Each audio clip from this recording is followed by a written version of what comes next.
वक्त से लड़कर जो नसीब बदल दे, वक्त से लड़कर जो नसीब बदल दे, इंसान वही जो अपनी तकदीर बदल दे। कल क्या होगा कभी मत सोचो, कल क्या होगा कभी मत सोचो, क्या पता कल वक्त खुद अपनी तस्वीर बदल दे। तो स्वागत है आप सभी का आपका अपना ही प्यारा YouTube channel MS coaching future में। और आज हम फिर लेकर आ गए हैं एक और नया वीडियो जो आपको सोशल साइंस अर्थात सामाजिक विज्ञान के बारे में। तो चलिए बात करते हैं मैट्रिक परीक्षा 2022 सामाजिक विज्ञान जो 19 तारीख को परीक्षा होने वाला है, उसमें 100% गारंटी के साथ सीधे यही प्रश्न मैट्रिक के बोर्ड परीक्षा में पूछे जाएंगे। तो आपको इस प्रकार से कुछ क्वेश्चन मिलेगा जिसका विषय कोड दिया हुआ रहेगा। उसके बाद में यहाँ 2022 से दिया हुआ है, एनुअल एग्ज़ाम लिखा रहेगा। उसके बाद में सोशल साइंस कंपल्सरी देकर आपका सामाजिक विज्ञान, और इस टाइप से ऑब्जेक्टिव, और इस टाइप से आपका शॉर्ट और लॉन्ग सब्जेक्टिव जो पिछले वीडियो में भी बात किए थे। तो चलिए हम बढ़ते हैं प्रश्न की ओर, लेकिन उससे पहले बता देना चाहते हैं कि यदि आप इस वीडियो पर नए हैं तो मेरे चैनल को सब्सक्राइब कर लीजिए। मेरे चैनल का नाम है एमएस कोचिंग फ्यूचर। क्या है? MS coaching future. तो आप इसे सब्सक्राइब कर लीजिए और बेल आइकन को दबा दीजिए ताकि आने वाला अपडेट आपको आसानी से प्राप्त हो जाए। तो चलिए हम बात करते हैं पहला प्रश्न के बारे में। तो पहला प्रश्न है, नदियों में बाढ़ आने का प्रमुख कारण क्या होता है? नदी में जब बाढ़ आ जाता है उसका प्रमुख कारण क्या होता है? तो हो सकता है, ऐसे आपका ऑप्शन दिया हुआ है, जल की अधिकता, वर्षा की अधिकता, नदी की तली में अवसाद का जमाव होना, या इनमें से कोई नहीं। तो जब नदियों में बाढ़ आता है इसका प्रमुख कारण होता है जल की अधिकता। क्या होता है? जल की अधिकता। तो अब हम देखेंगे अगला प्रश्न। अगला प्रश्न है, भूकंप संभावित क्षेत्रों में भवनों की आकृति कैसी होनी चाहिए? जहां भूकंप बार बार आता है वहां पे आप किस प्रकार का घर बना सकते हैं? अंडाकार, त्रिभुजाकार, चौकोर या आयताकार? तो आपका सही उत्तर हो जाएगा आयताकार। क्या होना चाहिए? आयताकार। वहाँ जो घर बनेगा आपको आयताकार सही रहेगा। अब देखेंगे अगला प्रश्न। अगला प्रश्न है, ब्रेस्ट लिटोवस्क की संधि किन देशों के बीच हुई थी? ब्रेस्ट लिटोवस्क जो देश था उनका संधि किन के बीच हुई थी? तो आपका ऑप्शन इस प्रकार से दिया है, लेकिन आपको इसमें से सही देखना है किसके साथ हुआ था। तो आपका सही आंसर है ऑप्शन डी अर्थात रूस और जर्मनी। किसके बीच हुआ था? रूस और जर्मनी के बीच हुआ था। तो अब बढ़ते हैं अगली प्रश्न की ओर। मार्च 1946 में फ्रांस तथा वियतनाम के बीच होने वाला समझौता किस नाम से जाना जाता है? मार्च 1946 में जो समझौता हुआ था वो किस नाम से जाना जाता है? तो इसका सही उत्तर क्या है? तो सही उत्तर है इनमें से कोई नहीं, अर्थात इनमें जो दिया है उसमें से कोई नहीं है। अब बढ़ते हैं अगली प्रश्न की ओर। अगली प्रश्न है, पूर्ण स्वराज की मांग का प्रस्ताव कांग्रेस के किस वार्षिक अधिवेशन में पारित हुआ? पूर्ण स्वराज का जो मांग हुआ था वो कांग्रेस के किस वार्षिक अधिवेशन में हुआ था? तो इसका सही उत्तर क्या है? तो सही उत्तर है ऑप्शन ए अर्थात 1929 ईस्वी के, और कहाँ हुआ था? लाहौर में हुआ था। अब बढ़ेंगे अगली प्रश्न की ओर। अगली प्रश्न है, वल्लभ भाई पटेल को सरदार की उपाधि किस आंदोलन के दौरान दिया गया था? यानी कौन सा आंदोलन हुआ था जिसमें सरदार की उपाधि वल्लभ भाई पटेल को दिया गया था? तो इसका सही उत्तर है आपका बारदोली। क्या है? बारदोली। बारदोली आंदोलन के दौरान सरदार की उपाधि वल्लभ भाई पटेल को दिया गया था। अब देखते हैं अगली प्रश्न। तो अगली प्रश्न क्या है? तो भारत के लिए पहला फैक्ट्री एक्ट कब पारित हुआ था? भारत के लिए जो पहला फैक्ट्री एक्ट पारित हुआ वो कब पारित हुआ था? तो इसका सही उत्तर है आपका 1881 ईस्वी में, क्योंकि सबसे पहला फैक्ट्री एक्ट पारित हुआ था आपको 1881 ईस्वी में। अब बढ़ते हैं अगली प्रश्न की ओर। अगली प्रश्न दिया हुआ है, पूंजीपति वर्ग के द्वारा किस वर्ग का शोषण हुआ? पूंजीपति वर्ग के द्वारा किस वर्ग का शोषण हुआ? इसका सही उत्तर है श्रमिक वर्ग का। किसका हुआ? श्रमिक अर्थात मजदूर वर्ग का हुआ। अब बढ़ते हैं अगली प्रश्न की ओर। अगली प्रश्न क्या है, आधुनिक युग में अर्थव्यवस्था के क्षेत्र में होने वाली सबसे बड़ी क्रांति कौन सी थी। अर्थात आधुनिक युग में जो अर्थव्यवस्था के क्षेत्र में होने वाली सबसे बड़ा क्रांति था वो कौन सी क्रांति था। एक एक प्रश्न आपका बहुत इंपॉर्टेंट है, यानी बहुत आवश्यक है, इसलिए वीडियो को शुरू से अंत तक जरूर देखिएगा ताकि 5 से 10 मिनट का वीडियो आपका सोशल साइंस में अच्छा अंक दिला सके। तो इसका सही उत्तर है आपका बी, अर्थात औद्योगिक क्रांति। कौन क्रांति हुआ था? औद्योगिक क्रांति हुआ था। कहा जाता है कि सड़क कितनी भी साफ़ होती है धूल हो ही जाती है। सड़क कितनी भी साफ़ होती है धूल हो ही जाती है। इंसान चाहे कितनी भी गुणवान क्यों ना हो, भूल हो ही जाती है। तो कुछ प्रकार से भूल हम लोग से भी होता है। वीडियो शूट करते समय कभी किसी ऑप्शन को गलत बोल देना, तो इसको इग्नोर करके चलिएगा। तो चलिए अब बढ़ते हैं अगली प्रश्न की ओर। अगली प्रश्न है आपका, भूमंडलीकरण की शुरुआत किस दशक में हुई? भूमंडलीकरण की शुरुआत किस दशक में हुई? इसका सही उत्तर है आपका ए, अर्थात 1990 के दशक में। कितना में? 1990 के। ठीक है, अब बढ़ते हैं अगली प्रश्न की ओर। अगली प्रश्न है, गुटेनबर्ग के सर्वप्रथम किस पुस्तक की छपाई की? गुटेनबर्ग ने सर्वप्रथम किस पुस्तक को छापा था? कौन सा पुस्तक को प्रकाशित किया था, छापा था? तो इसका सही उत्तर क्या है? तो सही उत्तर है आपका बाइबिल, क्योंकि सबसे पहले गुटेनबर्ग ने बाइबल नाम का पुस्तक को क्या किया था? छापा था। अब बढ़ते हैं अगली प्रश्न की ओर। अगली प्रश्न है, विश्व में सर्वप्रथम मुद्रण की शुरुआत कहाँ हुई थी? विश्व में जब मुद्रा की शुरुआत हुआ वो सर्वप्रथम सबसे पहले कहाँ हुआ था? तो आपका सही उत्तर है चीन। कहाँ हुआ था? चीन में हुआ था। विश्व में सर्वप्रथम मुद्रण की शुरुआत कहाँ हुआ था? तो चीन में हुआ था। कहाँ हुआ था? चीन में। अब बढ़ते हैं अगली प्रश्न की ओर। अगली प्रश्न है, मेढक के प्रजनन प्रक्रिया को बाधित करने वाला रसायन कौन सा है? मेढक का जो प्रजनन रोक दे वो कौन सा रसायन प्रक्रिया है, बताइए तो कौन सा रसायन है इसमें से? तो आपका सही उत्तर है ऑप्शन सी, अर्थात एंड्रीन। एंड्रीन जो रसायन है वो आपको मेढक के प्रजनन प्रक्रिया को क्या कर सकता है? बाधित कर सकता है, अर्थात रोक सकता है। अब देखेंगे अगली प्रश्न। अगली प्रश्न है, बिहार में अति जल दोहन से भूमिगत जल में किस तत्व का संकेंद्रण बढ़ा है? यानी बिहार में अति जल दोहन से भूमिगत जल के किस तत्व का संकेंद्रण बढ़ा है? इसका सही उत्तर क्या होगा? तो इसका सही उत्तर होगा आपका आर्सेनिक, क्योंकि आर्सेनिक के द्वारा ही अति जल दोहन से क्या हुआ है? भूमिगत जल की तत्व का संकेंद्रण बढ़ा है। अब देखेंगे अगली प्रश्न। अगली प्रश्न क्या है? ध्यान दीजिएगा। संविधान की धारा 21 संबंध है, यानी संविधान में जो धारा 21 लगा हुआ है वो किससे संबंध रखता है? तो आपका सही है ऑप्शन ए, अर्थात वन्य जीवों तथा प्राकृतिक संसाधन के संरक्षण के लिए पेड़ पौधे और प्रकृति के द्वारा बनाया गया जो है ना वो उन्हीं को क्या करने के लिए? सुरक्षा प्रदान करने के लिए, यानी संरक्षण करने के लिए। अब देखते हैं अगली प्रश्न। अगली प्रश्न क्या है? तो बिहार में कितने प्रतिशत भौगोलिक क्षेत्र में वन का फैलाव है? बिहार में कितना ऐसा क्षेत्र है जिसमें खाली पेड़ पौधे लगाया गया, अर्थात वन का फैलाव है? तो इसका सही उत्तर है 15, यानी बिहार में समझ लीजिए कि 15% भौगोलिक क्षेत्र ऐसा है जहाँ का किया गया है तो खाली पेड़ पौधे लगाया गया है। अब बढ़ते हैं अगली प्रश्न की ओर। एल्युमिनियम बनाने के लिए किस खनिज की आवश्यकता पड़ती है? एल्युमिनियम बनाया जाता है तो इसमें किस खनिज की आवश्यकता पड़ती है? कौन सा खनिज को मिलाया जाता है? तो इसमें आपका खनिज है बॉक्साइट, क्योंकि एल्युमिनियम बनाते समय बॉक्साइट को आवश्यकता पड़ सकता है। बॉक्साइट का क्या होता है? आवश्यकता। अब बढ़ते हैं अगली प्रश्न की ओर। अगली प्रश्न है, भारत में किस राज्य में सौर ऊर्जा के विकास का सर्वाधिक संभावना है? भारत में कौन सा राज्य है जहां सबसे अधिक सौर ऊर्जा का संभावना हो सकता है, यानी वहीं लगाया जा सकता है? तो इसका आपका सही उत्तर है राजस्थान, क्योंकि राजस्थान एक ऐसा राज्य है जहाँ पर्याप्त जगह खाली है। अब देखेंगे अगली प्रश्न।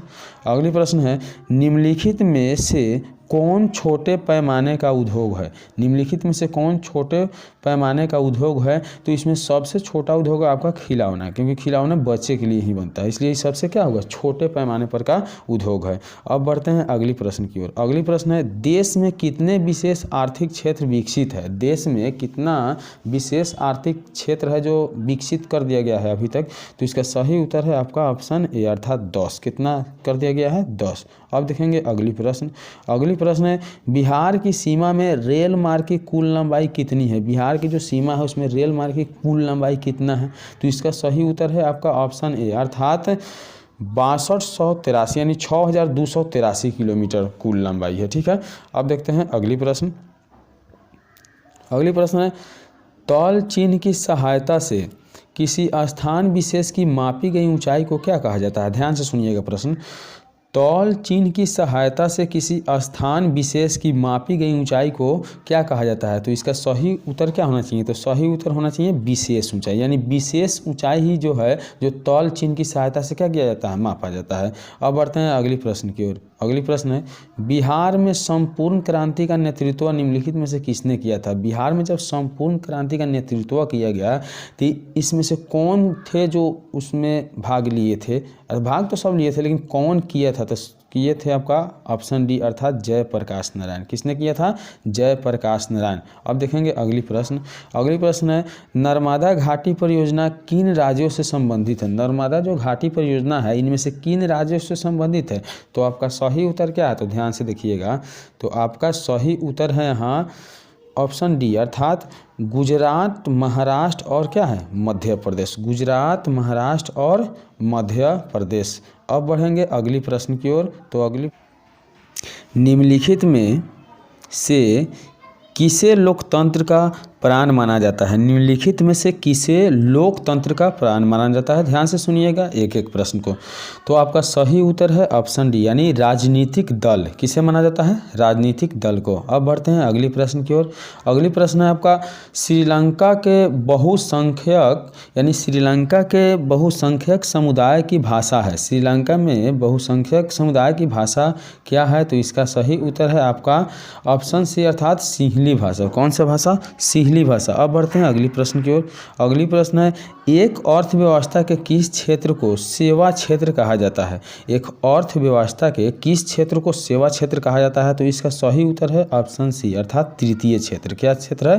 तृतीय क्षेत्र। अब देखेंगे अगली प्रश्न। अगली प्रश्न आपका क्या है? ध्यान से देखिएगा एक एक प्रश्न को। विश्व व्यापार संगठन की स्थापना हुई। विश्व व्यापार की संगठन की स्थापना कब हुआ था? तो आपको हुआ था 1995 ईस्वी में। कब हुआ था? 1995 ईस्वी में। अब बढ़ते हैं अगली प्रश्न की ओर। अगली प्रश्न है, सबसे पहले भूमिगत रेल कब बनी? सबसे पहले भूमिगत यानी धरती पर चलने वाला रेल कब बना था? तो सबसे पहले आपका बना था 1863 ईस्वी में। कब बना था? 1863 ईस्वी में सबसे पहली भूमिगत रेल बनी थी। अब बढ़ते हैं अगली प्रश्न की ओर। अगली प्रश्न है, गिरमिटिया मजदूर किसे कहा जाता है? गिरमिटिया मजदूर इसमें से किसे कहा जाता है? तो आपका सही उत्तर है ऑप्शन ए अर्थात अनुबंधित मजदूर को। किसे कहा जाता है? अनुबंधित मजदूर को। अब देखेंगे अगली प्रश्न। अगली प्रश्न क्या है? ध्यान से देखिएगा, मुद्रण तकनीक का विकास सर्वप्रथम कहाँ हुआ था? मुद्रण तकनीक का विकास जब हुआ तो सर्वप्रथम कहाँ हुआ था? तो आपका सही उत्तर क्या होना चाहिए? जल्दी सोचिए। तो सही उत्तर है आपका ऑप्शन बी अर्थात चीन में। कहाँ हुआ था? चीन में। अब देखेंगे अगली प्रश्न। अगली प्रश्न है, अल हिलाल का संपादन किया था, यानी अल हिलाल का संपादन किसने किया था? तो इसका सही उत्तर है मौलाना आज़ाद। क्या है? मौलाना आज़ाद, यानी अल हिलाल का संपादन मौलाना आज़ाद ने किया था। अब बढ़ेंगे अगली प्रश्न की ओर। अगली प्रश्न क्या है? ध्यान से सुनिएगा एक एक प्रश्न को।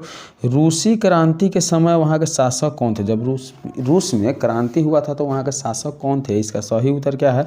इसका सही उत्तर है आपका ऑप्शन सी अर्थात जार निकोल्स द्वितीय। कौन थे? जार निकोल्स द्वितीय। अब देखेंगे अगली प्रश्न।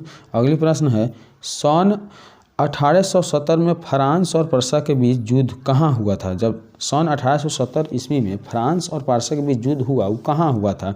तो आपका सही उत्तर क्या है? सेडाउन। क्योंकि जब पर्सा यानी फ्रांस और पर्सा के बीच जब युद्ध हुआ था वो जगह क्या था? सेडाउन था। अब बढ़ते हैं अगली प्रश्न।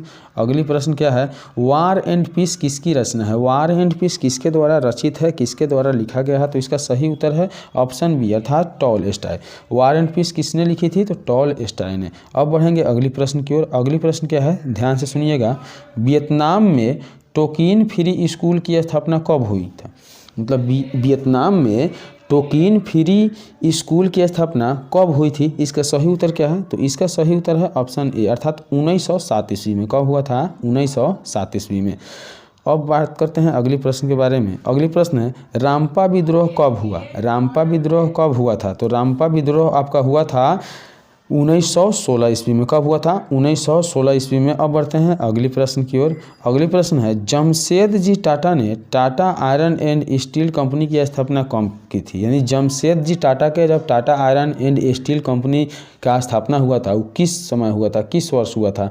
तो आपका सही उत्तर है ऑप्शन बी अर्थात 1907 ईस्वी में। कब हुआ था? 1907 ईस्वी में। अब बढ़ते हैं अगली प्रश्न की ओर। अगली प्रश्न है, मरुस्थलीय मृदा का विस्तार निम्न में से कहाँ है? मरुस्थलीय मृदा का विस्तार निम्न में से कहाँ है? इसका सही उत्तर है ऑप्शन बी अर्थात राजस्थान में। कहाँ है? राजस्थान में। अब बढ़ते हैं अगली प्रश्न की ओर।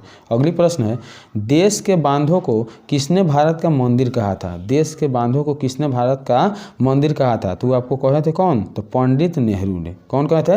पंडित नेहरू ने। अब बढ़ते हैं अगली प्रश्न की ओर। अगली प्रश्न है, यूरेनियम का प्रमुख उत्पादक स्थल है, यानी यूरेनियम का प्रमुख उत्पादक स्थल कहाँ है?